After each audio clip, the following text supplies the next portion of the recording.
Hello everyone. तो electric field lines के आज हम लोग प्रॉपर्टीज़ पर बात करने वाले हैं।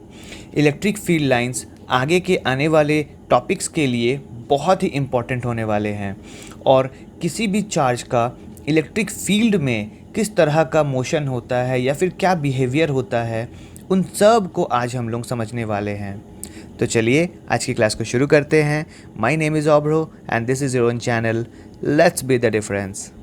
So if we talk about the definition of electric field lines, it will be electric field lines is an electric field can be defined as the paths straight or curved along which a unit positive test charge tends to move if it is free to do so.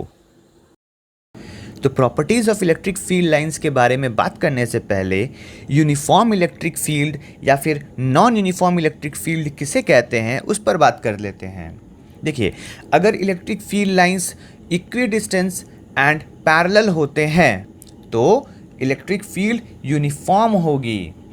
वहीं अगर field lines parallel न होकर वो अगर curved होते हैं या फिर कहीं ज़्यादा या फिर कहीं कम होते हैं फील्ड लाइंस, तो उन फील्ड लाइंस को हम लोग नॉन यूनिफॉर्म इलेक्ट्रिक फील्ड कहते हैं।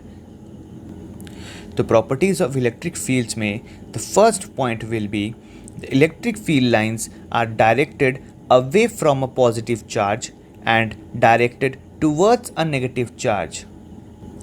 तो इसका मतलब क्या हुआ कि पॉजिटिव चार्ज से जो फील्ड लाइंस होते हैं वो बाहर निकलते हैं और जो फील्ड लाइंस है वो नेगेटिव चार्ज के तरफ आते हैं या फिर उसके अंदर जाते हैं। Okay, so the next point is a unit positive test charge placed in the electric field tends to follow a path along the field lines. मतलब अगर किसी पॉजिटिव टेस्ट चार्ज को हम फ्रीली छोड़ देते हैं तो वो पॉजिटिव फील्ड के साथ, इट मीन्स फील्ड लाइंस के साथ वो आगे बढ़ता है। वहीं अगर हम नेगेटिव चार्ज को प्लेस करते हैं उसी फील्ड में तो वो फील्ड लाइंस के अपोजिट डायरेक्शन में मूव करता है। The tangent to an electric field line at any point gives the direction of the electric field at that point. मतलब अगर हम किसी भी इलेक्ट्रिक फील्ड लाइंस को लेते हैं और कोई भी एक पॉइंट को कंसिडर करते हैं तो उस पॉइंट से ड्रॉ किया हुआ जो टेंजेंट होता है वो टेंजेंट इलेक्ट्रिक फील्ड के डायरेक्शन को बताता है। So the next point is two electric field lines do not cross each other. दो इलेक्ट्रिक फील्ड लाइंस कभी भी एक दूसरे को इंटरसेक्ट नहीं कर सकते हैं। अगर वो ऐसा करते हैं इसका मतलब है जिस पॉइंट पे वो इंटरसेक्ट कर रहे हैं उसी पॉइंट पे वो दो फील्ड के वजह से दो अलग अलग टेंजेंट शो करेगा। ये कभी पॉसिबल हो ही नहीं सकता है। The electric field lines are closer और crowded where the electric field is stronger and the field lines are spread out where the electric field is weaker. मतलब जहाँ पे फील्ड लाइंस बहुत ज़्यादा क्राउडेड होंगे वहाँ पर इलेक्ट्रिक फील्ड इंटेंसिटी बहुत स्ट्रॉन्ग होगी। वही अगर फील्ड लाइंस स्प्रेड आउट है, बहुत ही गैप्स हो अगर फील्ड लाइंस के बीच में, तो उस जगह पर जो फील्ड इंटेंसिटी होगी, इलेक्ट्रिक फील्ड इंटेंसिटी होगी, वो बहुत कम होगी। Okay, so the next is electric field lines do not appear in close loops. Electric field lines जो होते हैं वो क्लोज लूप नहीं बनाते हैं क्योंकि पॉजिटिव चार्ज से फील्ड बाहर निकलते हैं और वहीं नेगेटिव चार्ज पे आके वो टर्मिनेट कर जाते हैं।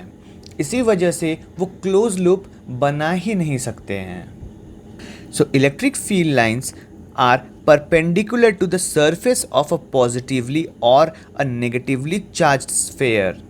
मतलब जो पॉजिटिव चार्ज या फिर नेगेटिव चार्ज होता है उस स्फीयर पर जो लाइंस होते हैं वो परपेंडिकुलर होते हैं। Electric field lines contract lengthwise to represent attraction between two unlike charges. मतलब दो अगर अनलाइक चार्जेस होंगे तो वो फील्ड लाइंस उस जगह पर क्लोज आ जाएंगे। वही electric field lines exert lateral or sideways pressure on each other to represent repulsion between like charges. अगर like charges होंगे तो फील्ड लाइंस जो होंगे वो फैल जाएंगे, वो स्प्रेड हो जाएंगे, वो मुड़ जाएंगे, वो एक दूसरे को रिपल करने लग जाएंगे. The density of field lines represent the magnitude of the electric field. मतलब अगर हम एक फाइनाइट क्रॉस सेक्शनल एरिया लेते हैं, उस क्रॉस सेक्शनल एरिया से कितने number of field lines pass करते हैं. अगर फील्ड लाइंस ज़्यादा पास करेंगे तो इलेक्ट्रिक फील्ड इंटेंसिटी स्ट्रॉन्ग होगी. वहीं अगर उतने ही क्रॉस सेक्शनल एरिया से कम फील्ड लाइंस पास करते हैं तो वहाँ पर वो वीकर फील्ड होगी. Electric field lines do not pass through a conductor, hence the interior of the conductor is free from the influence of the electric field. मतलब electric field lines जो होते हैं वो किसी भी कंडक्टर के अंदर से गो थ्रू नहीं होता है. Whereas electric field lines can pass through a non-conductor or dielectric. तो चलिए आज की क्लास को यहीं तक रखते हैं. आज की क्लास से रिलेटेड कोई भी डाउट रह गया हो तो आप हमें कमेंट बॉक्स में बता सकते हो. तो चलिए अच्छे से पढ़ाई करते रहिए. All the very best and let's be the difference.